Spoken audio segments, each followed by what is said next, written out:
this is FantasyEsque, and welcome to our Generation 6 of Vampire Amazon Royal Saga with Queen Eden Salizar, our 6th vampiress to take on the throne. Ah, my goodness, we wrapped up the previous season in November of last year, and I have been working behind the scenes on this castle. If you guys follow me on Patreon, then you will have had access to those videos. And then, obviously, in the past week, I have been releasing the cast videos for our characters, which are going to be kind of like the main force of Eden's court in this generation. Like, I was releasing that this past week to build up to episode 1, so I hope you guys enjoyed that. But I will have the playlist for our cast videos linked in the description in case you guys missed out on that. But yes, welcome to all of you who have been here before with these characters, but also welcome to those of you who are completely new and have no idea what is going on. Do not worry, to make sure that we all settle into the episode, this generation, this season well, we're going to be going through a few things in this episode. So firstly, we're going to be doing our castle tour, and I will take you guys through the castle that I have built or have been working on for the past few months. It's been a journey, let me tell you, because I had to build it from scratch. Like in previous generations, sometimes I am already starting on a new castle while we're going through the generation, and so by the time we end, it's a bit faster for me to furnish things, wrap up the building, whereas this time around, I did not even start on anything to do with the castle. So when we ended the last season, I had nothing and I had to start from scratch, which is why it took me a few months to get around to it, but I finally did. So we'll be doing a castle tour, and then we're going to go through the character introductions, so the names, roles of our ladies, their traits, and then briefly how they're related to one another, so we have an idea of what's going on and what we're getting into. And then we're going to talk about the new breeding order. So if you paid attention to the mini-movie at the beginning of this episode, then there was something mentioned about that, but I won't go into it just yet. I want to try and stick to the order that I have in mind so that everything is a bit more concise and easy to get through. So without further ado, let's dive into it, guys. Our castle. Oh my goodness. Hello there. Hello. So this is Castle Eden. It is on the world of Henford-on-Bagley.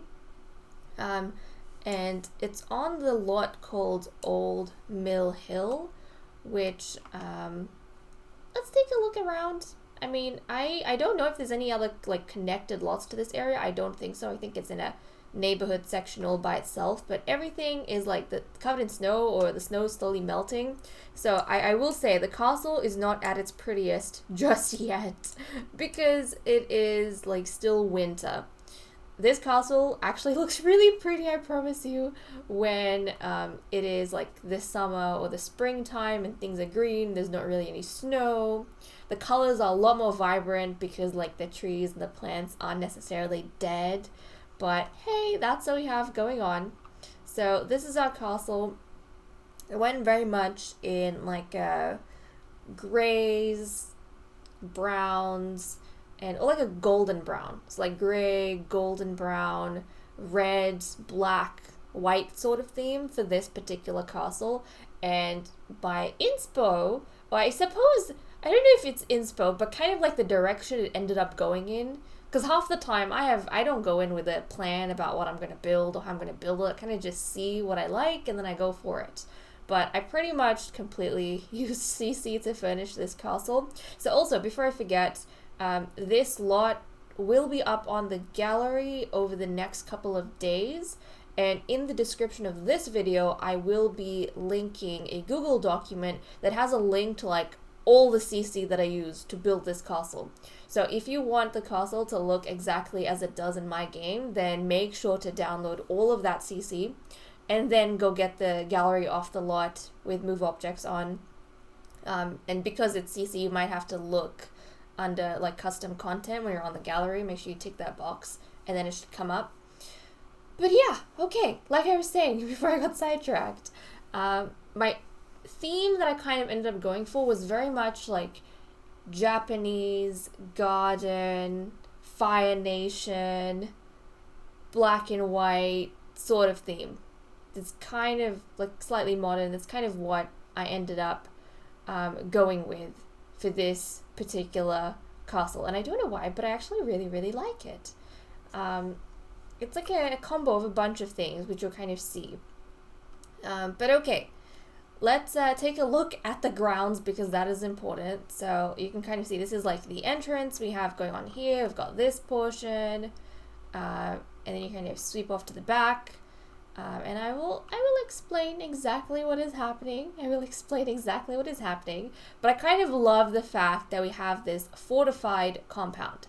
And if you want to know why we have a flippin' fortified compound, or why this castle has a bit of like a fortress appearance, almost, well, if you came off the previous season, you will know that our ladies just finished fighting a war with the previous generation. You know, we just finished fighting a war with these vampiric foreigners, aliens called the Visitants.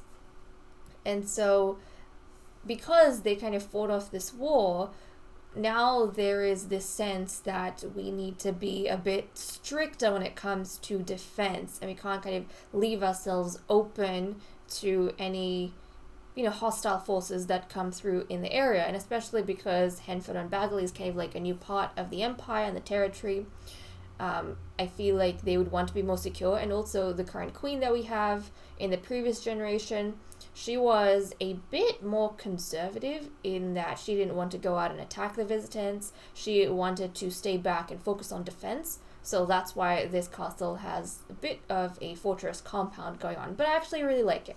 I think it's quite nice. It's like we have an oasis inside to adventure around in. But okay, this is the entrance. And if we go in, a lot of these pods, you can kind of see the snow's melting. So there's like a black tile coming through just a little bit, but you can't see, and we won't see properly until it's completely melted. But if you go off to the right side, so this is obviously the main castle, and there's actually a couple of buildings attached to it, but you come off to this side, and this is where we have, look at this, the little canal. So we've got this like cute little canal area with some canoes, and then some swans, I think they're ducks, some ducks, which looks really, really cute. But there's this little bridge, and then if you go across the bridge, this is where we have our covered training area.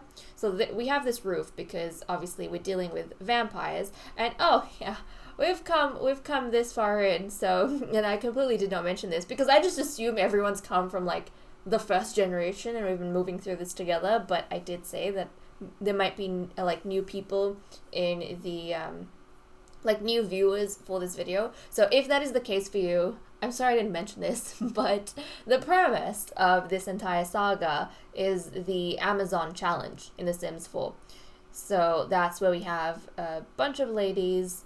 They basically have their own coven, well, in my version because it's Vampire Amazon, but they have their own group, coven, cult, clan, whatever you want to call it.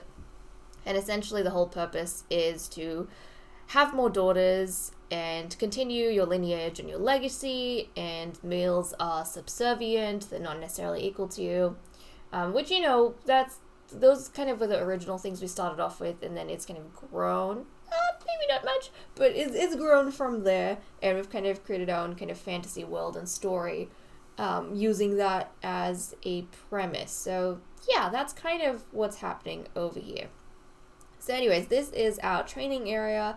So this is where all the ladies will train, and because they're all vampires, like I said, and I wanted this outside because it looks pretty, I thought let's have a glass roof so that nobody dies. I mean, obviously they're gonna have to cross the bridge, but I don't think we're gonna have much problem with an umbrella if we just come out the front door and then come here, cross the bridge, and go inside to where we have our training area. So there we go. Like I said, bridge, training area. Now we only have these punching bags, which I'm fine with. I kind of like it. Previously I have had some other things to help with the fitness, like we've had the sparring machine, but I just really, it was bothering me that it did not fit the aesthetic. So I just gave up. I was like, you know what? We have a pool. We have the punching bags. That is all we need for fitness. And then we have some lounge chairs, of course. And then we have this skating rink, which I thought is so cool. So coming off of here, we do have the skating rink for our ladies. So there we go. And then back there, like, this is a portion of the castle grounds that I haven't really done anything with at present. And I'm going to leave it in case we need it for something in the future. I was kind of thinking, I mean, who knows, if we end up having a wedding, then I might just make that back portion into kind of a wedding area for the ceremony, or if we need something else. Like in the previous season, there were story elements that came, especially towards the end, and then we ended up using some of the empty space we had in the castle grounds to build the area to do whatever ritual practices we have to. So depending on what comes up in the story, I'm going to probably use that area to expand, unless I think of something that we need and I just don't have right now. Okay, so coming back across the bridge, now this over here is actually a separate little room. It's a quaint little room, and it is our alchemy lab. So you have an entrance from here, and there is an entrance from the back, but this over here is exclusive to our physician. So our physician, who is also a spellcaster, but half vampire, it's like a spellcaster vampire hybrid. But this is entirely her room. No one else is, oh my goodness, sales. No one else is allowed in here, but you can see there's like a little door on the back as well. It is a very quaint room. And then you have this kind of staircase that takes you to another entrance into the castle, which kind of wraps around the back. So I've got that. And actually, I'm just going to follow through with this for a second. So back here, we have all of the stuff for our magical familiar magic cat, our kitty cat called Aura Luna, who sticks around with our physician. So they like being a little group, and we adopted her, I think as a kitten. We got her as a kitten in the previous season, I think towards the end. She joined us. And I literally finished, because I'm not used to playing with the pets, I completely finished the entire castle, and then I realized, wait a second, where's the kitty cat gonna go? And then I put a bunch of stuff out here. But I feel like it suits, because we have, like, the alchemy lab right next door. So that makes sense. So there we go. Now, like I said, the veranda back here kind of wraps around, or the patio, it wraps around. That you can kind of see, a lot of glass windows. Now, back here, this is where we have our prison, kind of dungeon, prison cells. This is where we have, like, the prison cells, essentially. I never know what to call it. But it is a little building all on its own right at the back. I mean, previously, we've had it either in the dungeon of the main castle, or it's attached. It's, like, on the second floor. But this time around, I decided against it. I just put it at the back as a separate building, which I feel like works just fine. It's detached from everything else, which I think is kind of appropriate. You probably, like, you know, if you have anyone back there, you probably don't want them to get too close to everyone else that is in the castle. Okay, coming back around the front. So the path, which is currently under snow, goes this way, and then we have the entrance to the main castle over here through this door. Now on this side we have some plots where I want to plant some things in the future. One, because I thought that would be aesthetically pleasing, but also our physician can grow ingredients here to use in potions, which I felt like would be cool. So there we go. We're going to make use of that space, fingers crossed. But we're not going to go inside the castle just yet, because I want to talk about this building here, and then obviously this little bit over there. So over here we have our outdoor lounge right over here. And then we have this little place, which is kind of like the breeding altar. So in the previous season, the queen introduced this thing where before the males, you know, get to spend a night with the ladies for them to conceive, they have to come to the breeding altar with the sacred scythe, and they have to pay their respects. Now, is that going to continue in this season? I am not entirely sure.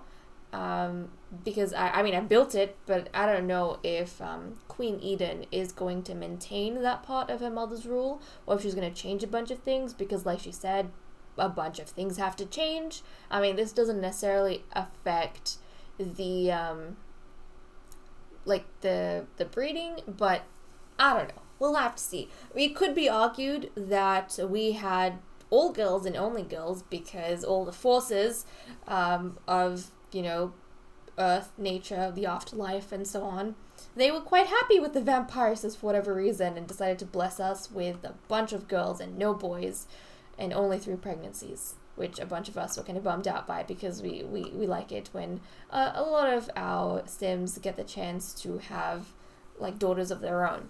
But anyways, I don't know if we're going to go through with that, but it is there in case that is the thing that happens. Regardless, we do have an outdoor lounge. Now coming through this path over here, we have the wishing well over here in this corner. And this is going to be special for our vampires and particularly our priestess. So the priestess is going to be using this place, and there is actually going to be some new things that I introduced in this reign regarding, you know, vampiric rituals. So that is going to be something that we're gonna be playing around with for a bit. So there we go. We have this kind of area, which I feel like is a sacred area, and then attached to this is the temple. So this entire building here is actually our temple, and we're going to take a look at that inside. But okay, now that we've kind of had a look at the outside, let's go on in. Let's take a look at what's happening with our castle. So, okay. This over here, like I said, is our alchemy lab, which is really quaint. Oh yeah, Gothic. I completely forgot about that word, but I remembered it when I saw the fireplace. The theme for this castle was kind of like a Japanese garden, modern Gothic sort of look. And that's what I ended up going with, which you will see. With lots of like reds and Fire Nation. Fire Nation as well. It's weird. Yeah, Japanese garden, Fire Nation, Gothic vibe. Very, very odd. But I'm really happy with how it came out in. Oh, it came out. How it came out? Yes, of course. But yes, we have, like, look, a bunch of these kind of like locker cupboards where we are going to stack our potions. And they're slightly ajar so you can kind of see what's inside, which I thought was so cool. We have a cauldron, a fireplace, and really nothing much else over here. But there is, again, some change to one of the roles. So previously the alchemist is now going to be known as the physician, and there is a change coming with that, which is why we've got such a small space for alchemy. So okay, I've got that, and then oh yeah, let me take us around the back. So this is the prison area over here. Very small prison area, but we've got 2 cells, and really that's all we need. We never really throw that many people behind bars for anything. And then inside, you can kind of see there's these huge glass windows, these doors, and then we have the seats for our ladies to kind of look at their prisoners. So there we go. Now back to the front. Okay, so off to this side, we have the temple. So this over here is our temple. Let's go on inside. So there we go. Now previously we've had like areas in the castle that a priestess goes to for these kind of things. And in the previous generation, I think it was an outdoor space. We had like a section outdoors, which I mean, you can use at night, but then you can't really use during the day. And that was a problem I feel like we had a lot of the times. So this time around, I figured, you know what, let's build a temple. And this is actually where we have all of our yoga and meditation stuff.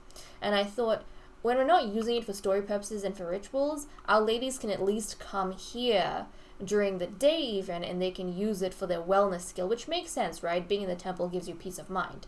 So there we go. We have this whole temple section.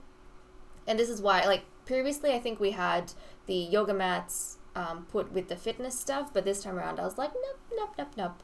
We want it to be over here. We want it to be in the temple. So there we go. That is our temple. And then let's head to the main castle. So this is the main entrance, like I said.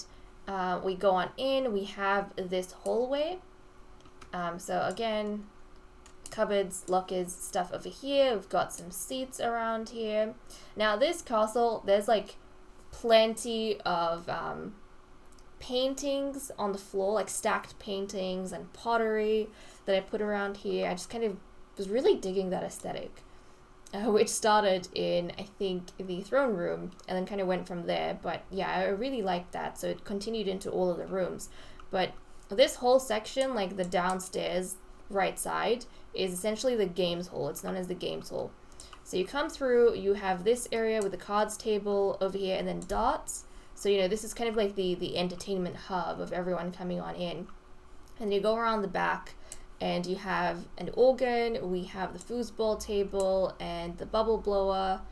And then we've got the globe to pour your drinks. So there is that section. And then we have the bathroom off to this side. This castle has 3 bathrooms. This is one of them. So there's, I think, 1 on this floor and 2 on the second floor. The basement has none, unfortunately. I didn't think that through, but oh well. I think we should be fine. So we have a staircase over onto the right. And then if we go to the left, this is where we have our throne room. So I feel like you could probably get more of the like Japanese Fire Nation vibe over here.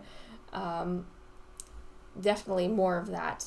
But it's quite spacious, I feel. We've got the Queen's throne up on this platform. We've got her 2 council members at the back. And then, you know, the rest of the ladies.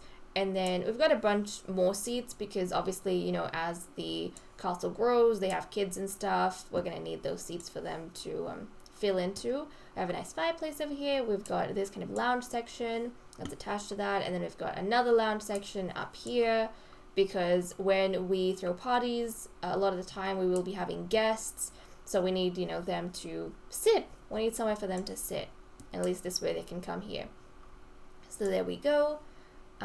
And then if you come off to this side, attached to the throne room, we have our dining room. So this dining room is very gothic, and actually where the gothic theme started from. This was kind of like Japanese Fire Nation vibe over here, and then from the dining room, then it started going gothic, and then the whole castle ended up being like Japanese gothic. So yeah, there we go. So we've got a fireplace. Now this area, again, I feel like probably actually, I don't even think our physician needs to eat, because I think she can drink blood. Yeah, she can drink. So, plasma. She can drink plasma. So there is that. So I imagine this spot mainly would be used for birthdays and such. And for kids, because the kids, they obviously cannot have plasma when they're young. They need to eat proper food. So this is most likely going to be used for that. And then connected to the dining room, we have our kitchen over here. Now, there are definitely some aspects to the castle that have slightly changed since I made the furnishing videos on Patreon.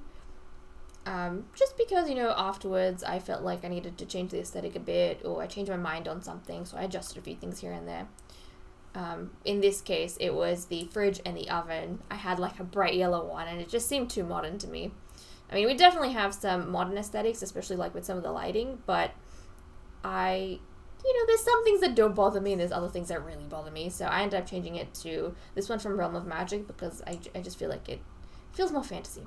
So got that in here, and look, this is our kitty cat, Aura Luna. Let's take a look. This is Aura Luna. She's already chilling out in the kitchen. Look at her, she's so exhausted. She's like, castle moving takes so much effort. I'm exhausted. I'm just gonna nap over here. That's completely fine. Completely fine. But here we go. This is the kitchen. And a lot of this stuff we'll be seeing with the walls up. Kind of probably in like the mini movies and such. But there we go. This is kind of like the downstairs portion. And then, so we have a staircase going up here, and then we have a staircase going down. So we'll go down later. We'll go up for now. But if we come upstairs, here we go. Again, a lot of reds, blacks, whites, and like a golden yellow. It's kind of what I went with. So if you come up the staircase over here, we've got a nice chair to sit on, and then we've got the seance table, which I don't know when and how or why we would use it, but you know, I haven't played around with it before, so I figured let's throw it in here, and then we can take a look at what can be done, and I might use it for story purposes. We also have the archaeology table over here. So this portion with the seance table, let me put the walls up so you guys can see how it's divided. So the room is divided like this. But this area over here that we're looking at, I suppose I could just show you guys from above. I don't know why I'm not doing that. But okay, yeah, this area is and this particular portion is like the library and upper commons. So we call this the upper commons. It's an archaeology table, we've got a chess table, we have got a little lounge place to sit at, and then we have the printing press. Yes, we've got the printing press, and then we've got another seat over there. So this would be where like our scholars and stuff would use the space quite a bit, and then we've got an easel and such. And this is what I mean by like modern lighting. I've got a mix. Certain things, like I said, don't bother me. Other things do very much. And then if you come through this room, this is where we have our library, which is very, very quaint. And initially I was going to have like a study kind of table, like study tables over there instead of the lounge. But then I figured, you know what? I don't think we need that many study tables. We could probably just have a like two-seater over here. And then like the kids could use it for their homework because that is the only thing I needed it for. So that's what we have over here, a fireplace, stacked paintings, and then we have the bookshelves over here. So bookshelves, a little place to sit, as you can see. Oh, hello bookshelves. Hello. So there you go, bookshelves, a place to sit, and then the fireplace, obviously. And then we have, let's see, we've got the royal chamber, the queen's chamber over here, off to this side. So she's got her red and gold coffin over here. Again, lots of pottery, stacked paintings. Got like wicker candles and stuff. So we've got a fireplace over here, a place to sit. We've got a chess table, which, you know, is for when, like, if she invites guests into her room, which might be, you know, when she's breeding. But also, once she has daughters, she could play chess with her daughters over here. So this is kind of like the queen's private abode. And then we have wardrobe with, like, look at this blood red mirror. So there we go, a place to kind of sit down. And because it's here, it's like right at the back, she gets to look over the prison. So that's fine. So we have that. And then we have the two other bathrooms that I was talking about. So we've got one bathroom off to this side and another bathroom off to that side. So yes, two bathrooms, so a total of 3 bathrooms in this castle. Now onto the room on the right. This is where we have our coven room. So there's 2 coffins in here because I don't imagine everyone's going to need to hibernate or sleep at the exact same time. But this is for our ladies to all use interchangeably. So apart from the queen and the physician who have their own quarters, everyone else is pretty much going to share this. And it's for like the adults. The kids do have their own place to sleep. And in the future, we'll see. I might, you know, add more coffin rooms. Like I might just copy and paste this coffin room in the basement and just have more of them if the ladies require them. But I thought just starting off with 2 would be fine because, you know, especially in previous generations, they don't use it very much. Or the recent ones, they don't really use it that much. And then the room on the left over here, this is the physician's quarters. So she's got her own private bedroom, and she cannot sleep, I think, in the coffin. I think she can. She can do coffin and the bed. But, you know, I figured since she can do the bed, I might as well give her the bed, because she's one of the few people that can use it. So there we go. Just a quaint little bedroom for the... Well, it's quite spacious, actually, compared to some of the other rooms. It's quite spacious. This is where our physician is going to stay. I feel like the physician's room and the queen's room is kind of spacious. Yeah. So that is what we have upstairs, and now we can head down to the basement. So that is the entirety of the upstairs, as you can see. Our bathroom's over here. And then let's go down to the basement, which is kind of like the last portion of this castle. So this is the basement. So if you come down the staircase, we have the pool over here. Which, you know, all the waters on the estate or the castle grounds, they're like this really cool crimson ruby red almost, which I kind of love. It's like mystical, bloody waters, and I just feel like that's so cool. But yes, lots of plants. But this is, again, another indoor kind of fitness place for our ladies, and swimming is a great way to keep trim and also for them to have fun, because they're not always going to be woohooing, and, fun can be a problem. So there we go. They've got that. And then we have off to the right over here. So, hold on a second. Essentially, we've got like a really small hallway, and it branches off into 3 rooms. So this room over here is the children's quarters. So this is where all the children are going to be sleeping. So we have 4 beds over here because I don't imagine, I don't think at least. This is what I said in the previous generation, and it ended up being wrong because we had 3 sets of twins. But we typically never have more than 4 children at the castle at a time, and then once they age up, they can use the coffins or share their mother's, bedrooms. So I just put in 4 beds over here, so that we have that. The kids, they're gonna share a space. Over here, and then we've got like a little dollhouse. Again, lots of stacked paintings. We've got a cards table over here. So just a nice spot for the kids to hang out. This is kind of like their playroom as well as their bedroom. And then we have a bunch of these activity tables. So there we go. And then the final room off to the left side, which is one of the most important rooms, this is the birth chamber. So this is where our vampires are going to be having their children. So there we go. This is where they're going to be giving birth to hopefully their baby girls, but also, as the queen mentioned, boys. Because yes, we need to build the army, and we have a custom where only the male-borns, so only the offspring of the ladies join the army, the male offspring. So to rebuild the army, we cannot recruit. We need to have more sons. So that is kind of what's happening over there. This is the birth chamber. It's one of my favorite rooms. I think it looks really, I really like how it turned out. But okay. Now let's go ahead and chat about the ladies. So we're going to start off with our lovely queen, Eden Salizar. So let's take a look at her traits. She's squeamish, she's childish, and adventurous. Now, Eden over here, in terms of the previous season, the previous generation, she is the queen's oldest daughter. Now, before we go in with the character introductions, I have to say, so in the previous generation, we had 3 pregnancies. So typically I play with a limit of 5 kids. So I let the ladies, there's a breeding order that I have, I let them breed until we get 5 baby girls, and then we end the breeding season there. And then we focus on just raising the girls.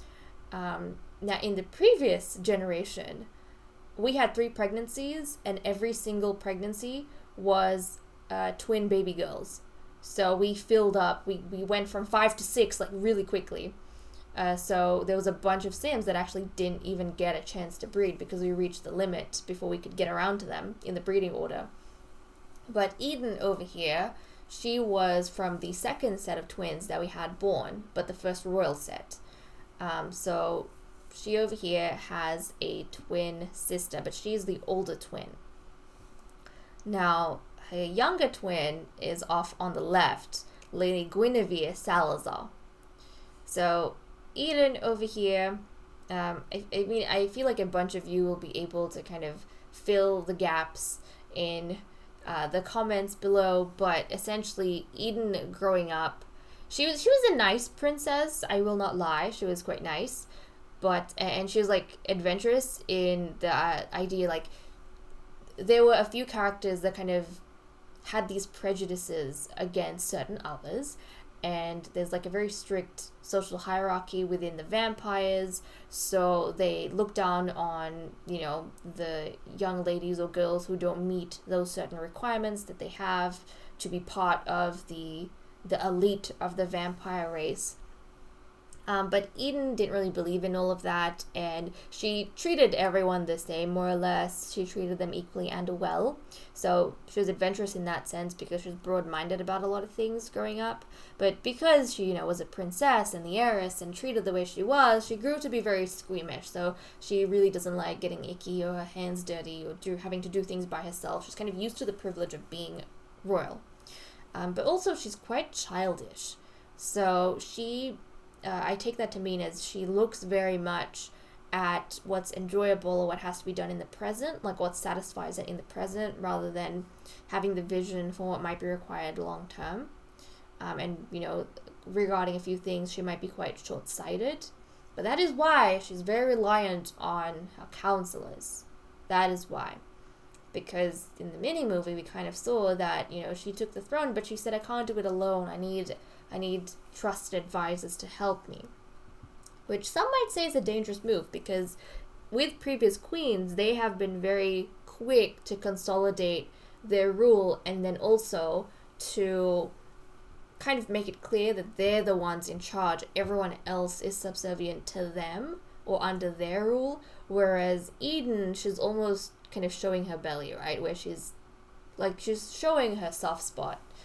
Potentially her weakness. She's saying that I need your help, rather than I am making the decisions and you will abide by them. It's like, I need your help to make decisions. Just because, that's how she's grown up. She's used to other people doing things for her. So there is that. Now let's go on to Lady Guinevere. So Guinevere is she's lost the title of princess, obviously, because now she's taken on the role, a noble role in court. But she is our champion. So in the previous generation, our champion, unfortunately, didn't have any children, not because we didn't get to her in the breeding order, but she actually hated children, so she didn't want to have any kids, so she never got to. But she took on Guinevere, the spare princess, as her apprentice. So Guinevere and Eden, they were both fighting for the crown at the end of the previous season, which is typically what happens. All the princesses, in order of birth, they essentially get to fight the queen, and whoever wins against the queen, it goes in a cycle, becomes the next queen. They take on the crown. So both of them were kind of in the running. Even though Eden grew up as the heiress, Guinevere never had that title. Guinevere still fought along with Eden for the chance to become queen. And actually, they had, I think, together, they had their mother had to do the most battles any queen has in the history of queens ever. Between the two of them, the previous queen, Aphrodite, she had to fight 7 battles. 7 battles. And Guinevere fought 3 of those. Eden fought 4 of those. So on the 4th one, she ended up winning. Her 4th battle with her mother, she ended up winning. So she took on the crown. So yeah, there was that. Guinevere was the younger princess, but because she was, the spare princess, the champion took her on as the apprentice. And then once Eden for sure became queen, then Guinevere took on the role of champion as kind of was planned. But Guinevere over here, she was the younger twin, like I said. She is evil, a music lover, and a goofball. So now with her makeover, I don't know what it is, but the fact that she has these pigtails almost, and then she's got this really sexy gown on, makes her seem a bit like a psycho, but I love that. It makes, I don't know what it is, it just makes her feel a bit more scary than, having her hair down and a bit more mature, I feel personally. But essentially, Guinevere, she was born evil. She's innately evil. Not the type of evil that you have to become over time to get through hardships. No, this is the type of evil you're born with and has no sense whatsoever to it. So she was one of those vampires who looked down on the others and, certain others, and bullied them. And really kind of manipulated and made them feel terrible about themselves, and was trying to cause strife between them, putting them in their place, essentially.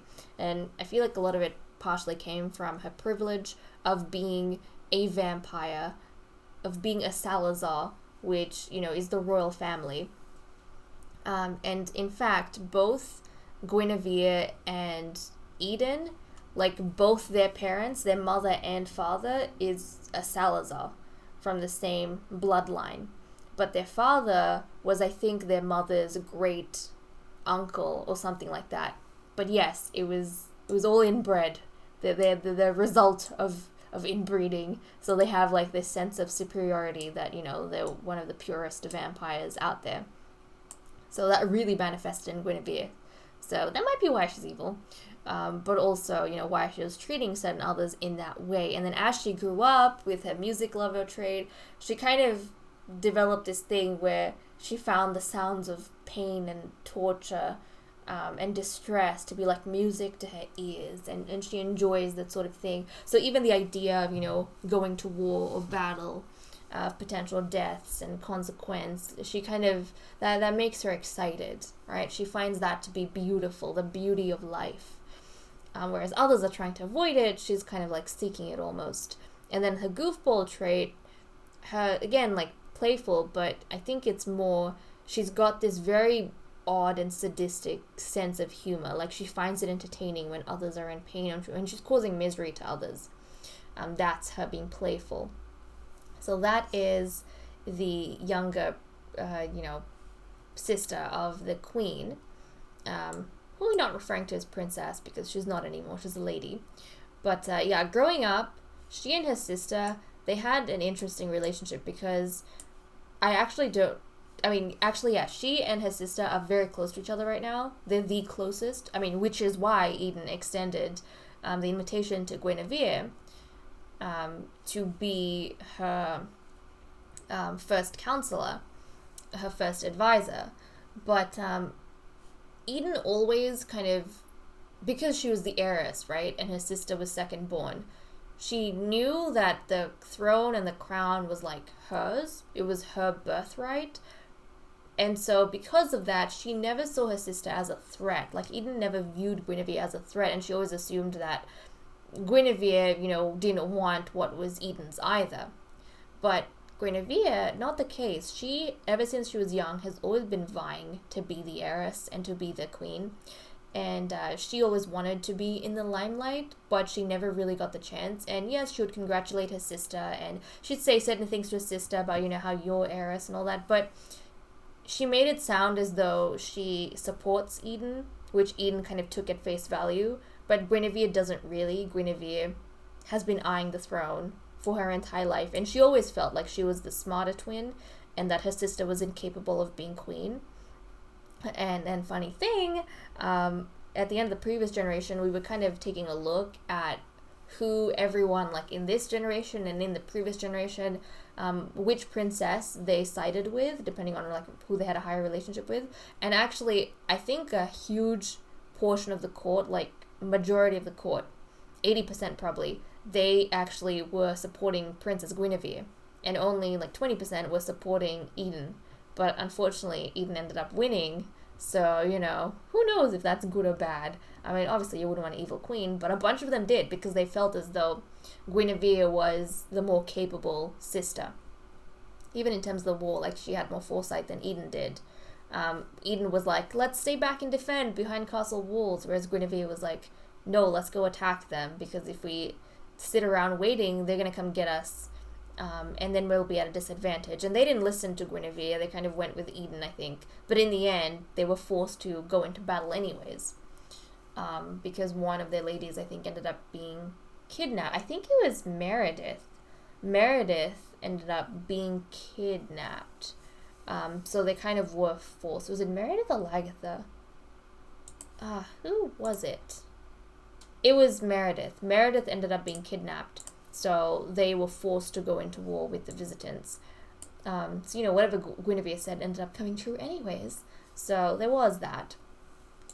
But Guinevere, she was smart. So after she kind of lost against Eden, she decided, you know what, I am not going to be thrown out like that. She befriended Eden and made it so that Eden essentially saw her as like this really, really close friend and was almost relying on her. Because in Eden's mind, it's like Guinevere is her sister, and whatever anyone else says or whatever anyone else does, Guinevere will never do wrong by her because we're connected by blood, right? That's Eden's mindset, whereas Guinevere thinks very differently. Blood doesn't matter to her at all. But, I mean, she's managed to, because of that, become the queen's, like, closest counsel, right? So, she's intelligent. I gotta say, she is quite intelligent. Now, typically, the way we do the counselors, we have the queen, the two people with the highest relationship with her in the coven, they become the queen's two counselors. And then every mid-season, we actually reappoint our council members, depending on during that time who's become close to the queen or who has grown distant. So, if these ladies manage to keep their relationship with the queen the way it is now, they'll obviously get reappointed again next mid-season, or the coming mid-season. But if they fall out with the queen in that time, then someone else could take their spots, and that's the way the counselors work. And when we have important decisions, they're typically the ones who advise the queen. So, okay, I feel like there was something else in my head about Guinevere, but, like, it's gone now, unfortunately, so hopefully it comes back to me at some point. But, yeah, for now, it's gone. Okay, now, who do we go to next? We're going to go to Catherine. We are going to go... Actually, no, we're going to go to Meredith. What am I doing? We're going to go to Meredith. Jeez. Now, this video is going to be quite long, and I do apologize for that, but, like, we have so many things to get through, and I feel like it's important to get all these introductions in. Otherwise, we'll be very confused in the next episode about who these characters are. So, okay, next we have our scholar, Lady Meredith Dravage. So, Meredith over here was part of the first set of twins that were born, and Meredith is actually the younger twin. So both Meredith and her older sister, her twin sister, they are daughters of the previous brood mother. So that's kind of where, they come from. But they're actually a cadet branch of the Salizar bloodline. So a few generations ago, the Salizar bloodline split off, and the non-queen line split off, and then that ended up going down, I think, from priestess, broodmother, and then it kind of came to this current generation over here. So they actually, the Dravages, we've got a few cadet branches, actually.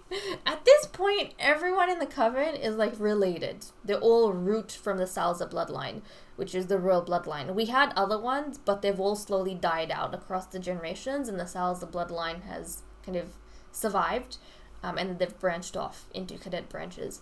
But Meredith over here is from one of them, and she is our scholar for this generation because the scholar, unfortunately, did not have any kids. Now, she wanted kids, but we had 6 baby girls before we could get to the scholar in the breeding order, so she missed out on having any children at all, which is quite sad.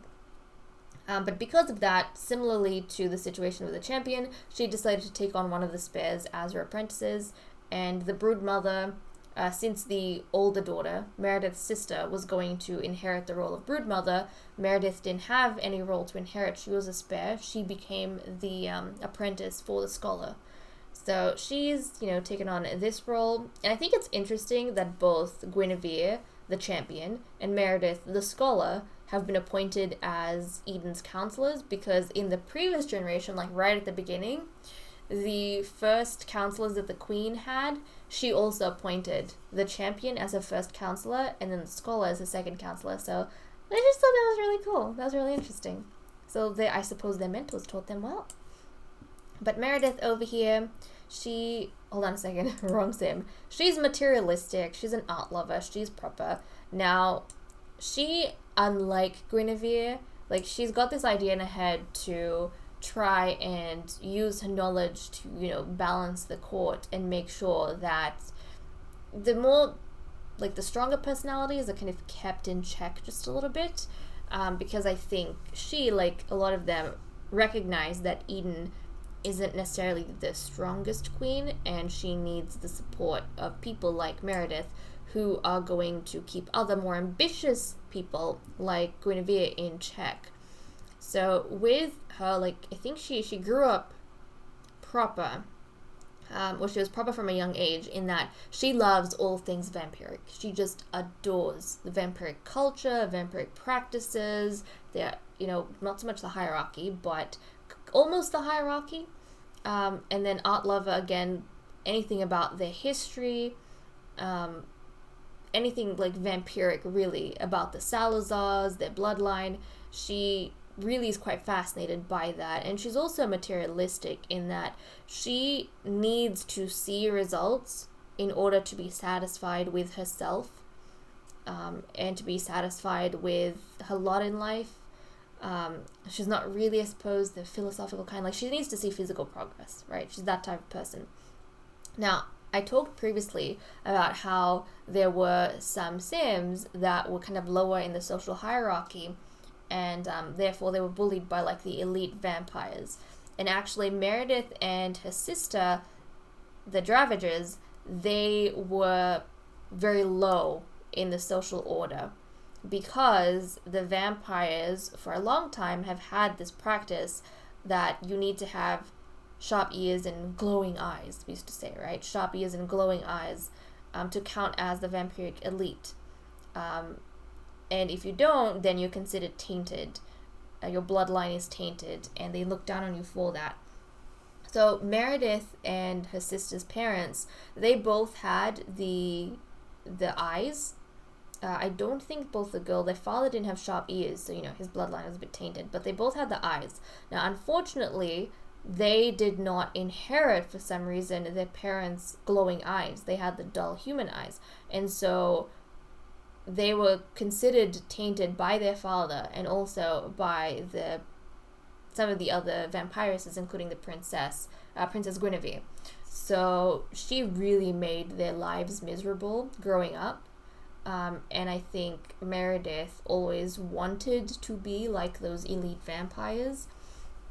And then towards the end of the previous season, after, they defeated the Visitants, the priestess, I'm pretty sure, she actually, was it the priestess or the alchemist? I think the priestess and the alchemist got together and they actually did, they found a visitant ritual that can bring out your, hidden vampire genes.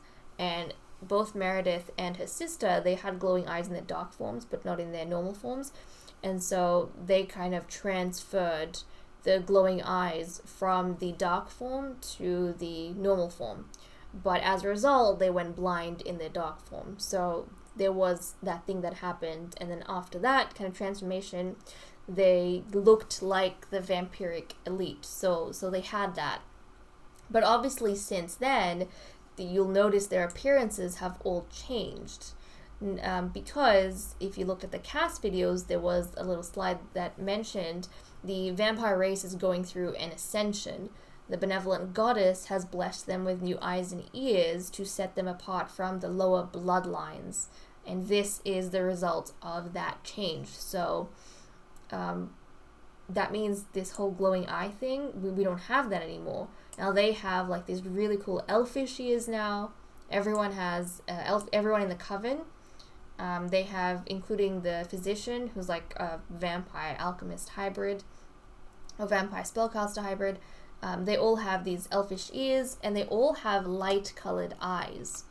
So there are 7 eye colors that, the goddess has kind of blessed all the vampires with. Some of them have kept the eyes that, the colors that they were born with, so they've been assigned the same kind of color from their birth eye to the new blessed eyes. But some of them, they've been changed, and particularly with the males, you'll see that some of the male eye colors have been changed. And the reason for that, one, because the goddess has just blessed them in the eyes, but also we needed some variation, because in our series, the daughters always inherit the eye color and the hair color from the father. So I wanted variation so that we could continue that, because I think across all our males we had yellow, blue, and I think one purple, and that was it. Everyone just had yellow and blue eyes. And I was like, well, I don't want all my ladies to have yellow and blue eyes, all the daughters. So some of them have, different eye colors, because there's 7 colors that we could potentially have, and we want variation. So there we go. But we have light colors eyes. So Meredith has like the blue. I think the queen and Guinevere, they have the yellow eyes.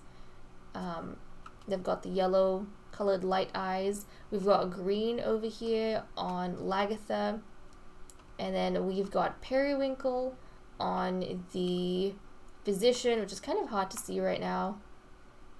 She's making that face, it's like hard to see eye color, but yeah, she's got like a periwinkle sort of color. And then these guys, they have blue as well. They've got the blue, but yes, light colored eyes. This will set them apart from the others, and this is specific to the vampires that are kind of part of the Salizar Coven and that are related to the Salizar Coven. So even the males, the sons, of our ladies, our Amazon ladies. So yeah, that's all we have going on in terms of their appearances, for those of you who are curious. But yes, they were looked down on, they were bullied, things turned around.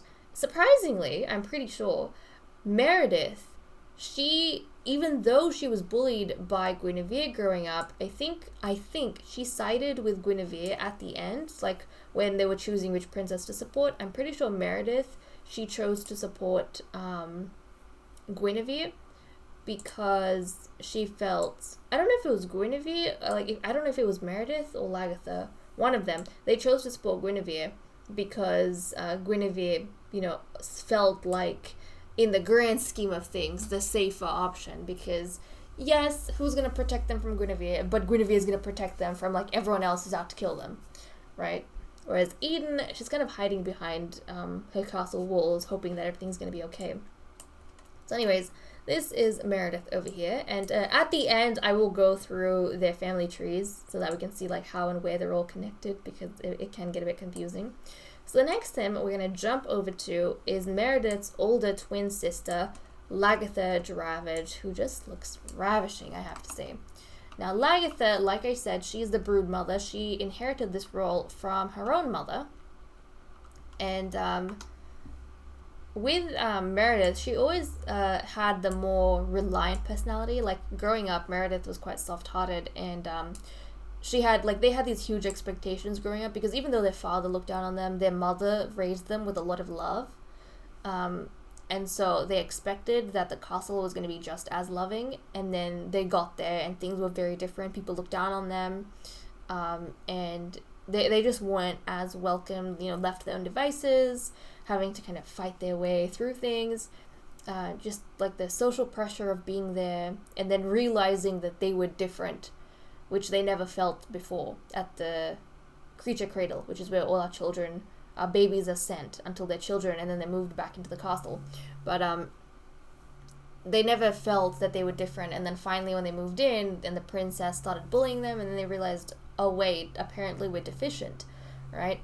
Now, Lagatha always had the stronger personality, and she was the one who made sure that Meredith kind of kept strong, and, that they didn't lash out at the princess because she had more authority than them, but also that they didn't break down. She kind of kept the sisters together, and they have a very, very close bond. With the princesses, like with Guinevere and Eden, they have gone apart from each other, and then gone close, and gone apart and gone close, and that's largely due to Guinevere herself. So when Guinevere... I don't know, I felt like growing up, they never really spent too much time together. They were aware of each other, but very much doing separate things. And kind of like almost indifferent to each other growing up. Guinevere, when she was, intensely in competition with Eden, then their relationship would fall out because of Guinevere, and Eden had no clue what was going on. But then when Guinevere needed to become close to her, they became close, and Eden thought nothing much of it.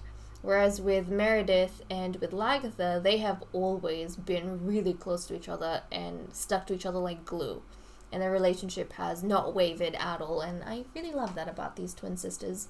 But like I said, these were our first set of twins. So Lagatha was born first, and then Meredith together, obviously. So Lagatha's personality, She is ambitious, she's creative, and she's a loner. So I think she was a loner from a young age. She never felt the need, really, to mingle with the others. So that's probably why she was able to adapt to the bullying a lot more. Because, like, unlike her sister had this idea of, based on the stories their mother used to tell of how the castle was going to be and how it was going to be part of this legendary coven with all these legendary people in it. And then when she joined, she was kind of let down a lot because she was made to feel as though she wasn't part of it almost. Whereas with Lagatha, she didn't have those ideas in her head and those aspirations. She was happy sticking to her own devices, and so, she was able to cope with it a lot better.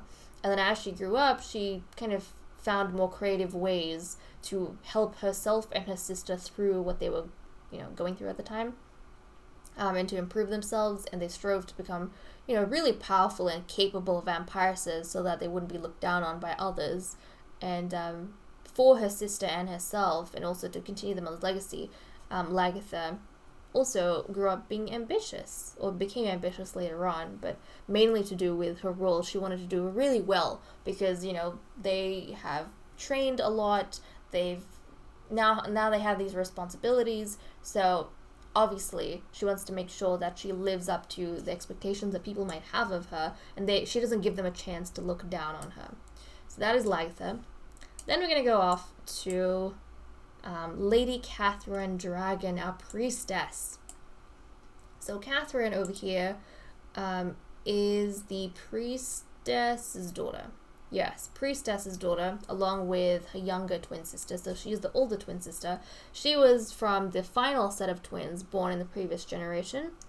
And they're actually a cadet branch of the Salazars as well.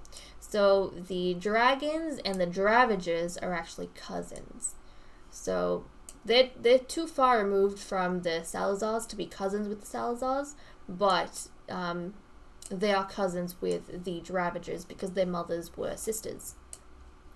So, yes, and their mothers, and then the Salazars' mothers were cousins.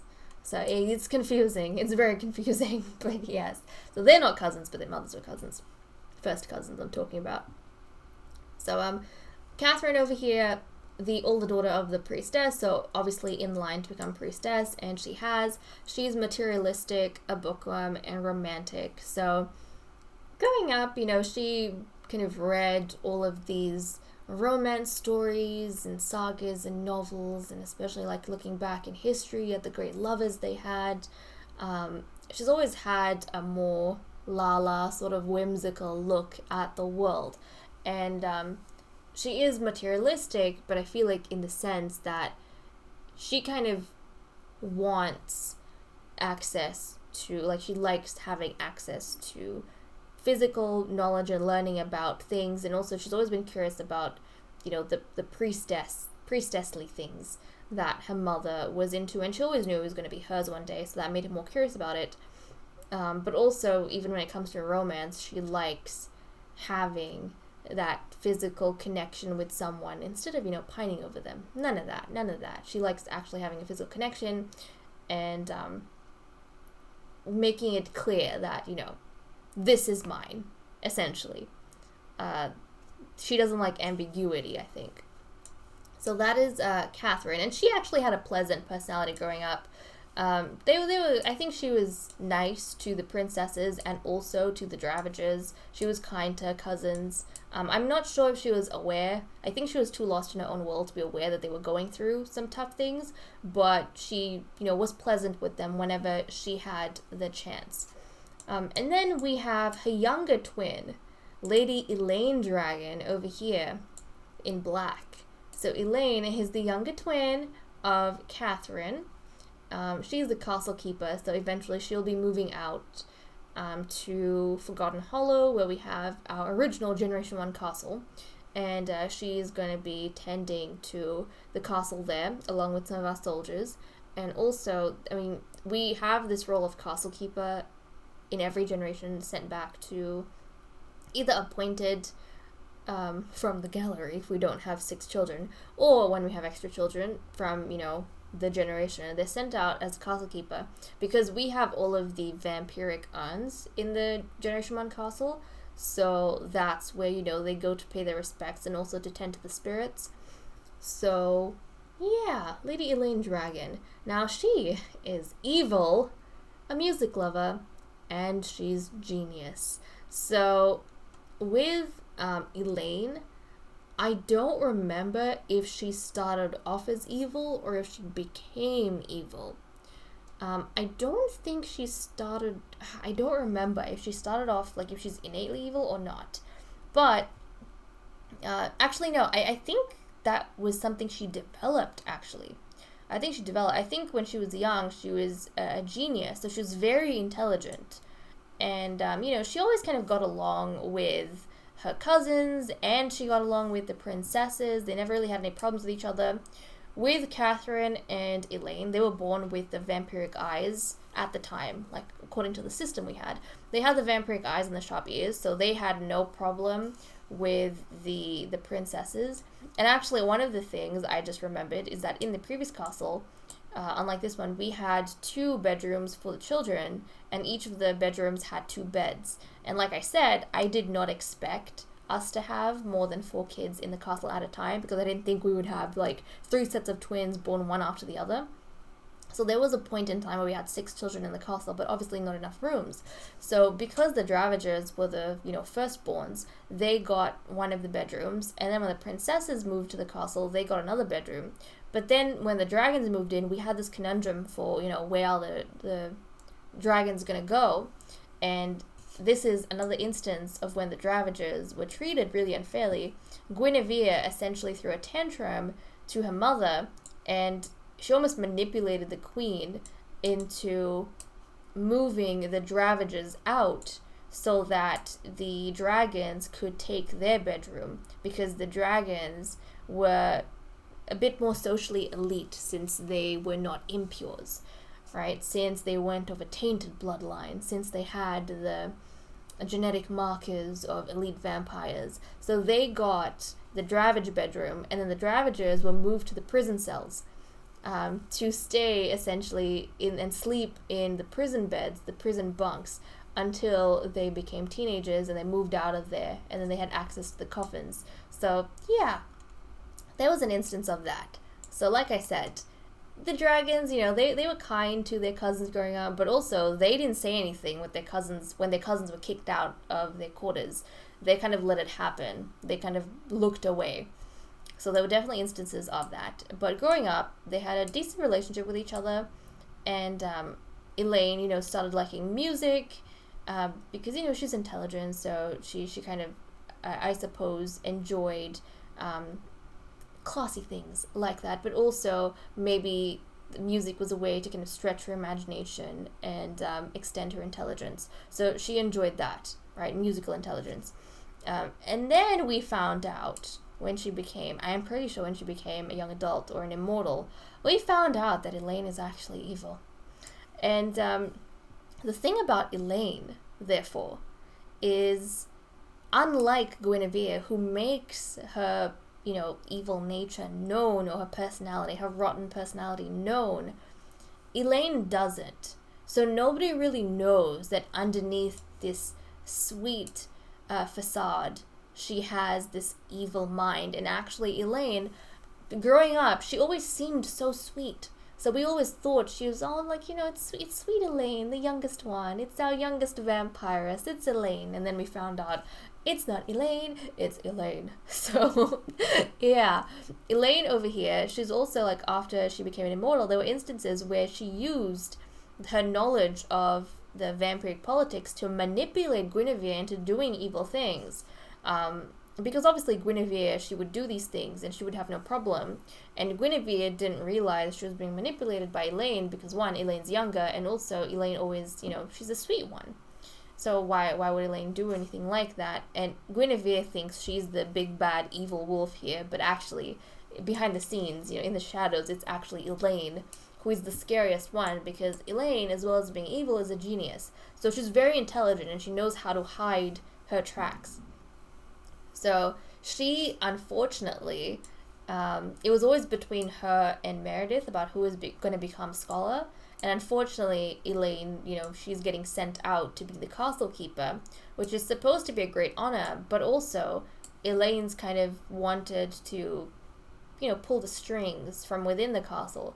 So she's kind of made up her mind that she's going to bide her time until she sees an opportunity. So she and Guinevere are the two kind of terrifying forces we have in this generation to worry about, because we have two evil Sims here. One who's vying for the throne and one who potentially wants to influence the throne. So, yeah, that's Elaine for you. And then finally, we have Lady Xiomara Covenrose. So this is our half vampire, half spellcaster from a long line of spellcasters who have been, or alchemists, who have been in service to the throne. Did I say she's a physician? Yes. Sorry if I said alchemist. She's a physician, but, previously they were known as alchemists. So she's from a long, ancient bloodline, as you can see over here, of alchemists. But in this generation, the queen has changed certain things, so she's going to be known as the physician. So Xiomara over here, she's also a twin, interestingly enough. She's also a twin. So she has a younger twin sister called Sarana. She's the older one. And her personality, she's a bookworm, a cat lover, and erratic. So she's always been interested in, the alchemist knowledge and arts, potion recipes, all these kind of things, because she knew that, one day she was going to have to move into the castle and take over the role. And I actually think the previous lady died, like the previous alchemist we had, she died in the war. So they had to get someone to, replace her. So this is when Xiomara was brought in, because her mentor was killed in that war. And then she's continued her service into this generation. But I think being in a coven of these power-hungry, sometimes vicious vampires, I think she has grown, erratic. Because she's, her emotions are everywhere. She doesn't know who to trust. She can't really trust anyone else. And, she kind of sticks to herself, talks through things, discusses things with herself. So she's kind of grown into that, erratic nature, because the environment she's in is so unpredictable and there's really no one to rely on. And, because she's a cat lover, that's why she has Aura Luna, her magical cat familiar.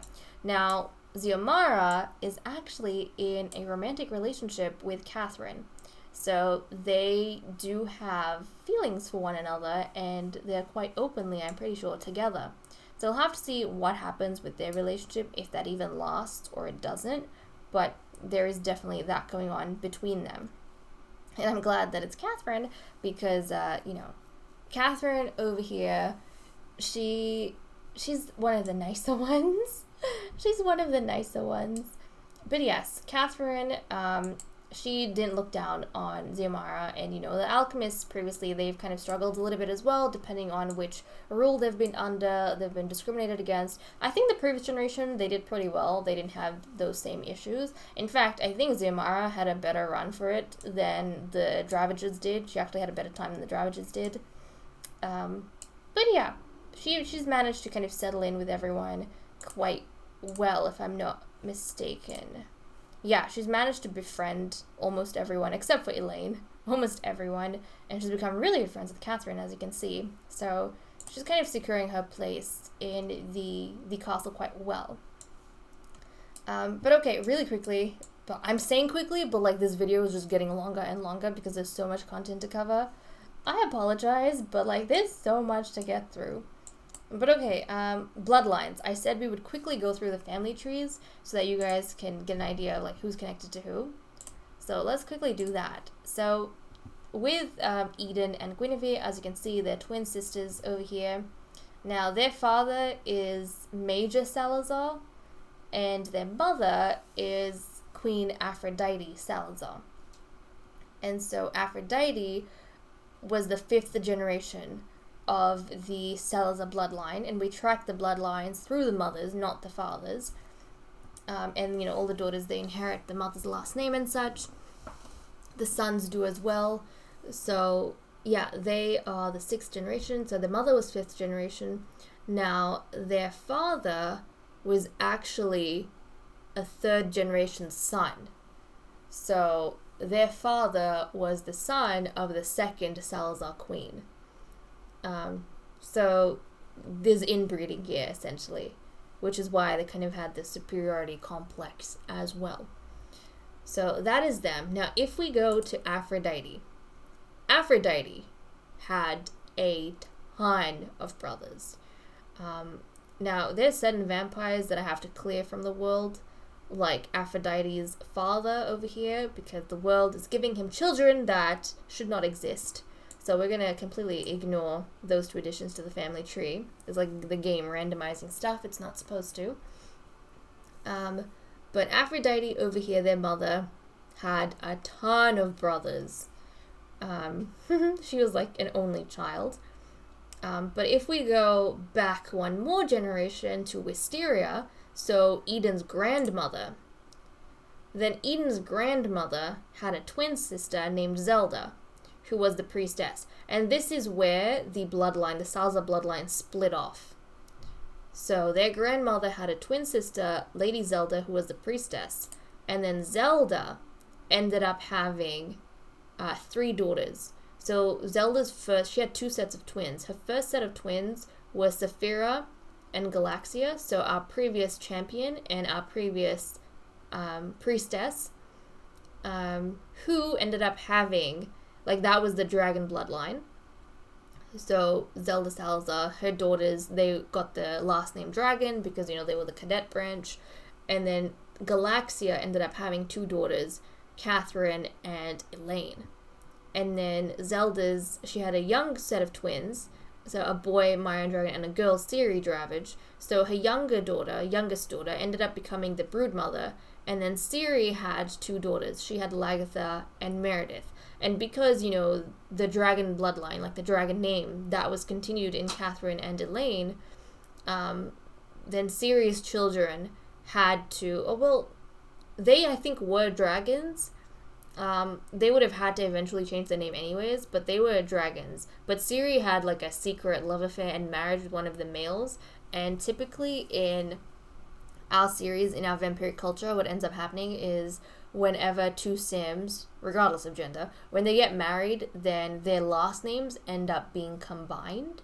So the male and female will have, like, both partners will have, regardless if they're male or female, but the partners will have different last names, but their names will be a combination of each other's names. So it'll be changed. So, for example, we had someone who was a Nox and a Salazar get married in the past. And then once they were married, Nox became Noxar, and then Salazar became Salinox. So that's the way it works. And so after Ciri had this secret affair and got married to one of the soldiers, who I think was Commander or trying to be Commander, then their last name got changed to Dravage to combine their names, because the male that she got married to was a savage and she was a dragon. So the new name ended up being Dravage. So her daughters inherited the Dravage last name. So their father ended up being a traitor and a criminal. So he was exiled and cast out. So they had a bunch of issues to deal with growing up, just a bunch of issues. But this is what I mean by their cadet branches. So from the queen's grandmother, the queen's grand aunt. So this is the queen's grand aunt's bloodline over here, where it splits off. But yes, the dragons and the Dravages are cousins because their mothers are sisters.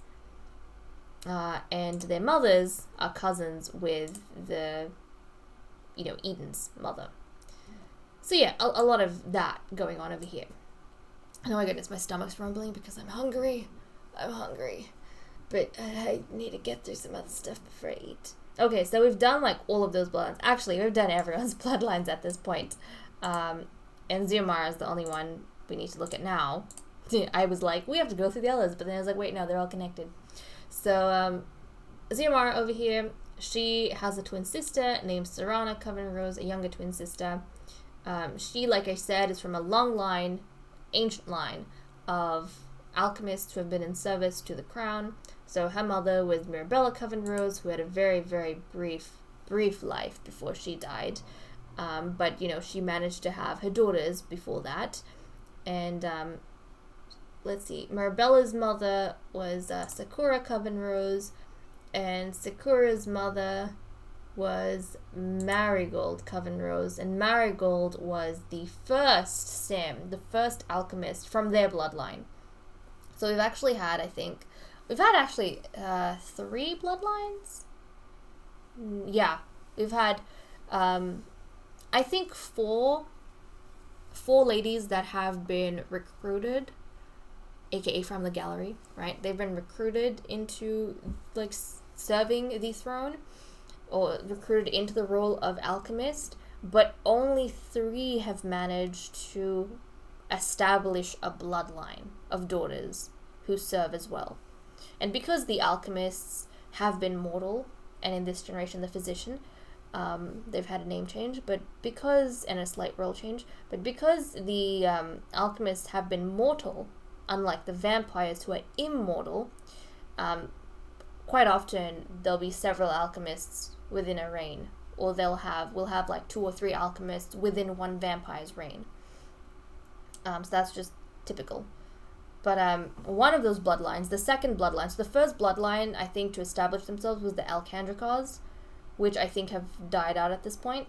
And then after them, we had the Coven Roses, which has managed to survive.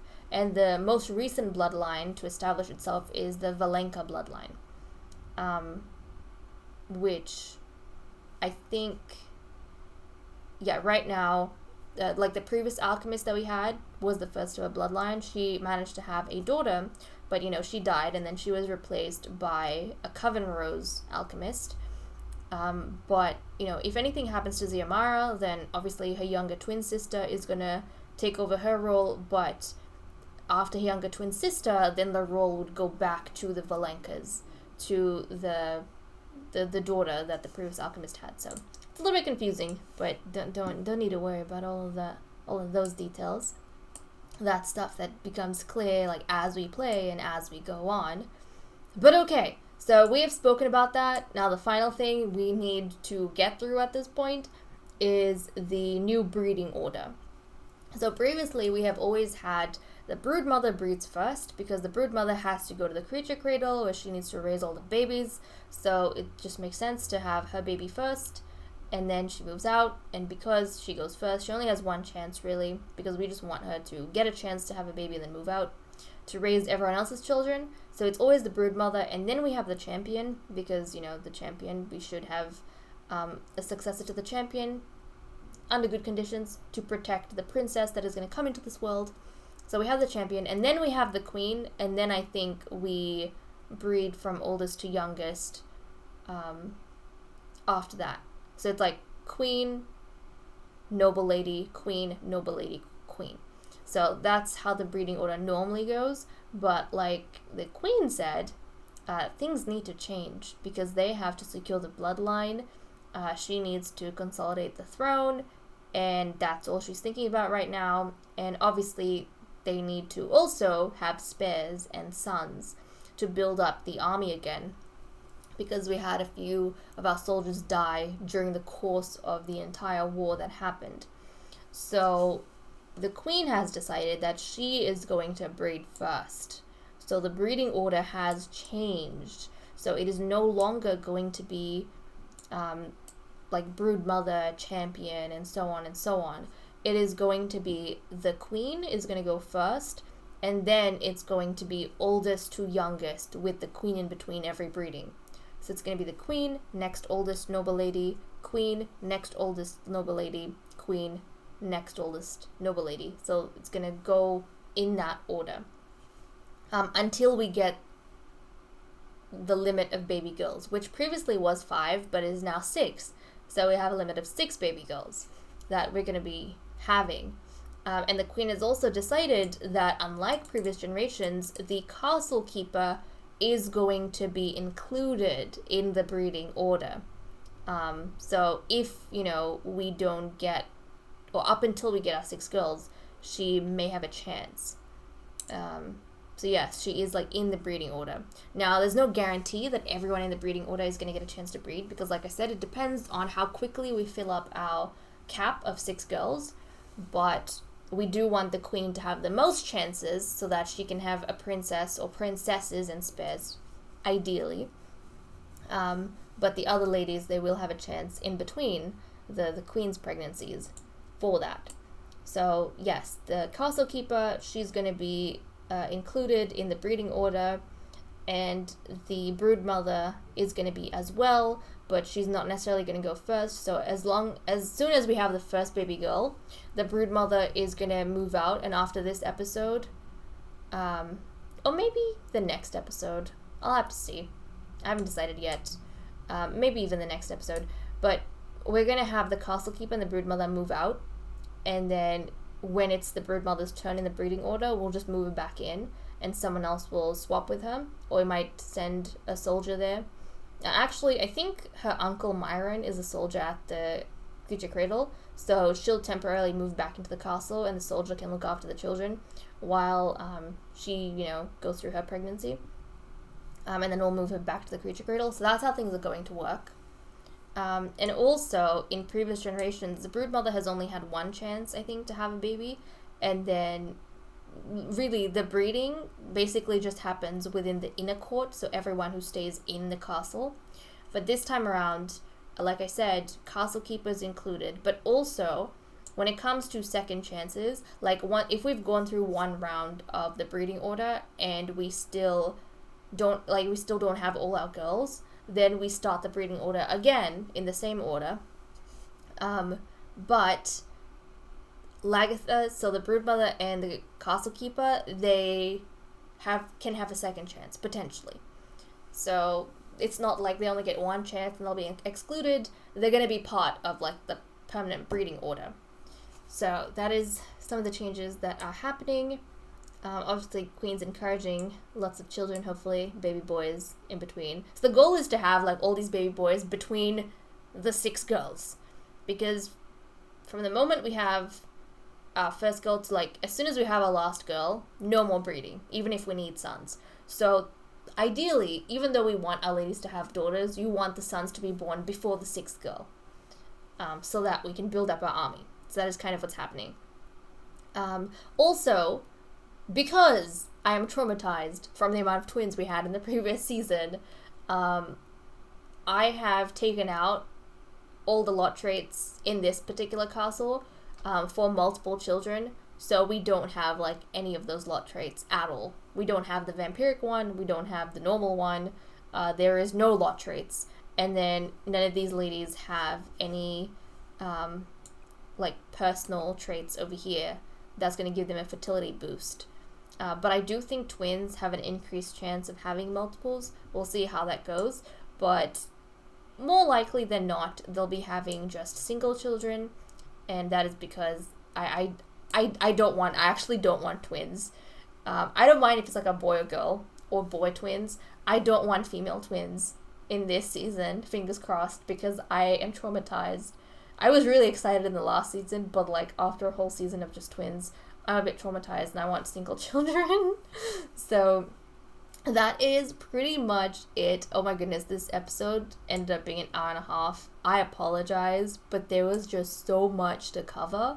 And there's probably even more, but I will just leave that for future episodes. I don't want to talk your ear off. And I'm sorry we didn't have a ton of gameplay, or any gameplay in this one. It was mainly just me discussing and talking a bunch of things. But I felt like this was essential to set us up for what is going to be a really fun season. But thank you so much for watching. Let me know what you guys thought about everything. If you have any questions, feel free to jump down in the comments. Let me know who your favorite character is. I'm really curious. I don't know who my favorite character is. I am very, very confused. Seriously, I'm very confused. I tell you the ones I'm really drawn to. I'm actually really drawn to Catherine and to Guinevere. I'm really drawn to Catherine and Guinevere. But I feel like Guinevere has this really interesting personality and also appearance. But I don't know, I also like Meredith as well. So I don't know who I like. I think Meredith was my favorite last season. In this season, I have no clue. Maybe I need to play with them a bit more before I figure out who I like best. But let me know, who do you guys like best? Like, who's your favorite out of all of the characters that we have? But okay, guys, with that said and done, I'm gonna leave off here. Thank you so much for watching. I hope you all enjoyed, and I will see you all next time. Bye bye.